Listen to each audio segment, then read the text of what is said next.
Assalamualaikum. Welcome to Enjoyable Kitchen. In this video, I am going to share a very easy and quick recipe of potato and tomato curry. Let's get started. Heat 2 to 3 tablespoons of oil, then add 1 teaspoon mustard seeds, that is rye, 1 teaspoon cumin seeds, that is jeera. Let the mustard seeds splutter and then add few curry leaves, around 4 to 5, and 2-inch cinnamon, that is dalchini. And then let's add 1 medium-sized onion.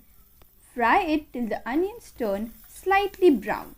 After that, add 2 green chillies finely chopped. Here I had added the chilli paste of 2 chillies.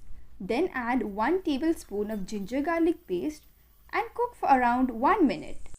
Now let's add 2 medium-sized tomatoes, roughly chopped. Mix nicely and cook till the tomatoes turn soft and mushy. Add little water for tomatoes to cook properly. After the tomatoes turn little soft and mushy, add 1 tablespoon coriander powder, 1 teaspoon turmeric powder, 1 teaspoon chilli powder and 1 teaspoon Kashmiri chilli powder and 1 tablespoon Kasuri methi. Mix properly and cook again for 2 to 3 minutes on medium flame. Then add salt according to taste. Stir well.